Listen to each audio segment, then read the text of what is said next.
hello world, hello Philippines, and hello Magtan Lapu-Lapu. Hi everyone, every 2 and every 3. So magluto kita og bango Spanish style, no? Homemade ni siya, so muna atong i-prepare sa pagluto. So of course nata dere ahos, sili, naatay katong liso na paminta, o katong laurel na iyang dahon.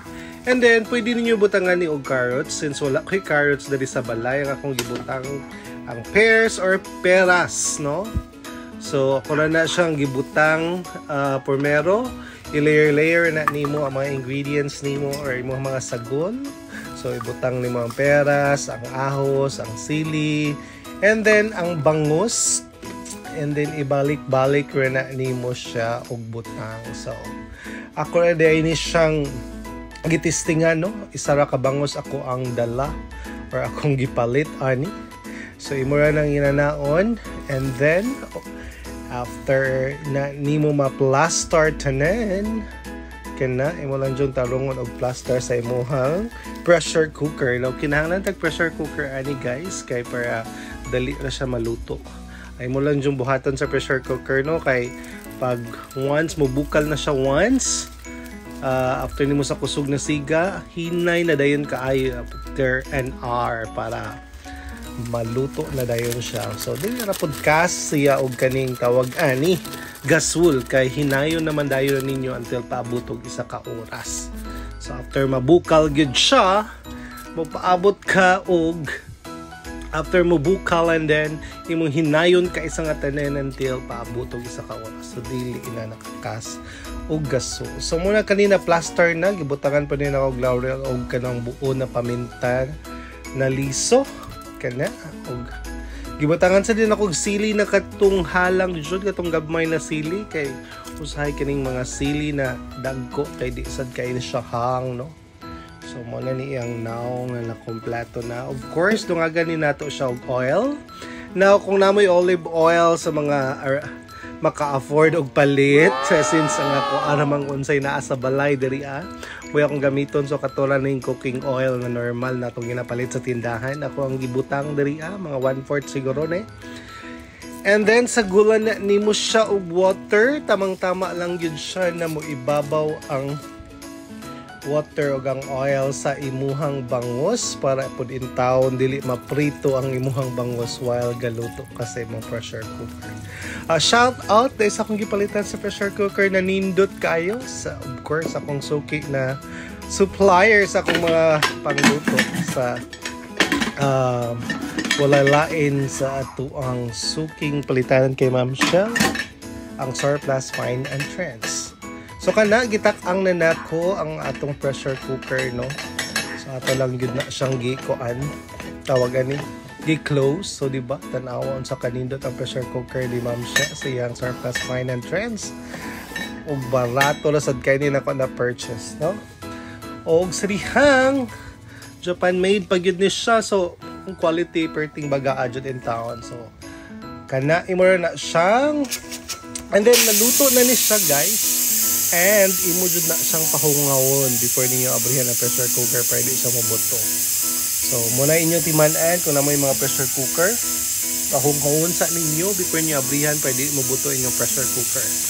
So after na muhungaw, kailan na ninyo na kanang pwede na siya abrihan kay wa nay mo gawas na aso kana, no. So pagawson jud ninyo ang aso para dili siya mobutso. Uy, mga maglain paminawon awon sa ba. Basta pagawson para dili mobutso kana. So medyo dugay gid na siya ang pagpagawas sa aso. Kay of course napuot man ang pressure dito man gitawag siyang pressure cooker.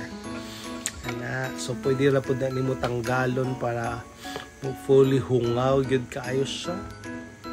So again, once mo bukal na siya, inyo na dayong hinayan. So kusog primero ang kalayo, once mo bukal na gyud siya, inyo na dayon siyang hinayan para maabuton og 1 hour. So muna ni ang resulta ato ng giabrihan ang pressure cooker, o diba? So makita ninyo ang resulta sa atong gibuhat na bangus Spanish style. Oh, mo na ni ang naong. Og dili na to may ilhan. Kung effective bagyo na atong pressure cooker, no? Kung wa na bagyoy bukog og makao na ba ang tanan sa bangus. So of course, maliban sa naluto ni siya ato sa jud ni siyang tilawan para mailhan nato ng atong niluto lamian. Oh, di ba sa naong palang murag lamian na gyud siya. Again, sa naay mga carrots, kung magluto man ni carrots inyong ibutang, pwede po doon yung appeal tong sa katong olive gani, katong yahang kuan mismo lingin sa olive. And then olive oil, mas lami jud siguro. But for me, akong gigamit kung unsay naa sa balay. So since peras ang nasa balay, mo'y akong gigamit. Kung apple siguro ito yung nabilin, apple so ito ako gigamit. Because I know, kanina mga butang, pwede sad ni isagol no, sa pagkaon. Because dili na ako first time maglutog. Isagol to sila ng mga prutas. So muni, sa naong palang daan, murag lami na jud siya tilawan. Of course, dili ni nato pasagdan na tan-awon lang ato igid tilawan. So dili mga na portion ulat ka, tanawan ninyo akong gibuhat. maminaw ta kung siya kalami. Ito, kumakaon na ba ang bukog? Ayan. So, As in, ang bukog, tanawan ninyo. lemon. Sardinas. Umian kaayo. May nakisawsaw na kamo. Look at this. Kay nakitilaw sa intawon. Look at this. Huwag ang comment. Lamian. Dza og kana. So As in, pagbuhat na makaon kamo dyan ang before mo lawayon diha. Perfect to So pagbuhat mo inyo palit na mo pangusog mga ingredients na akong Perfect with giingon the fried rice. para matilawan na ninyo ang bangus Spanish style. Og maorak kani daghan sa pagtan-aw. Salamat sa pagtan-aw ninyong tanan mga everyone, every 2 and every 3 and see you Limutan na ang for our takibukog. next vlog. Buyers!